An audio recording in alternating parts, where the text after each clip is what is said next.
अस्सलामुअलैकुम, मैं हूं यासिर पीरजादा। आप देख रहे हैं मेट्रो 7 पाकिस्तान। आइए चलते हैं खबरों की जानिब। केडीए मजदूर यूनियन के चेयरमैन अब्दुल मतीन शेख ने रेफरेंडम के हवाले से सरजानी टाउन के ऑफिस का दौरा करते हुए वहां मौजूद मुलाजमीन के मसाइल सुने और उनके हल कराने की यकीन दहानी की भी करवाई। इस मौका पर चेयरमैन मतीन शेख ने बताया, 10 साल पहले था सुजाने का, आज वो फिर मैं जज्बा देख रहा हूँ और इन बच्चों के अंदर बड़ी माशाल्लाह इस वक्त एनर्जी है और उम्मीद करता हूँ कि जो फैसला उन्होंने पिछले रेफरेंडम में किया था, तमाम सुजानी के वोटर ने केडी मजदूर को 36 पे लगा के वोट दिए थे।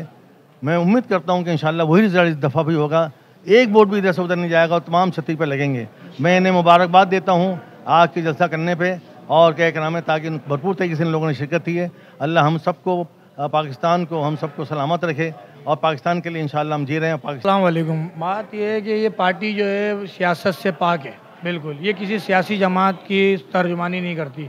इसलिए हम भी जो है ना मतीन साहब के साथ शाना बशाना खड़े हैं और पिछले रेफरेंडम में जब मतीन साहब कामयाब हुए थे तो इन्होंने बहुत काम करे थे, मगर दिखाया नहीं था कुछ भी, क्योंकि दिखाया लोगों को नहीं था तो लोग ये समझ रहे थे कि मतीन साहब ने, हमें सब कुछ नज़र आया, हमने एम्प्लॉय को बताया कि भाई ये काम आपका करा है। 2.5 साल से एक CBA बनी हुई है कम से कम, अभी तक तकरीबन उन्होंने ना यूटिलिटी में 1 रुपया बढ़वाया, ना किसी चीज़ में बढ़वाया। ये यूटिलिटी जो आज हम ले रहे हैं वो मतीन साहब की बदौलत ले रहे हैं। इन्होंने कोशिश करके जो यूटिलिटी बढ़वाया था वही लगा हुआ है। अब हम ये कोशिश कर रहे हैं कि आज जो है डिजिस कोटा दोबारा बहाल करा जाए। ऐसे बड़ी कोशिशें कर रहे थे सन कोटे के लिए, सन कोटा बहाल करा जाए। हम सिंध हुकूमत से भी अपील करते हैं कि जो हमारा हक है वो हमें दिया जाए, हमें ग़ुलाम नहीं बनाया जाए, हम खुद मुख्तियार हैं, हमारे को अपना काम हमारे तरीके से करने दिया जाए।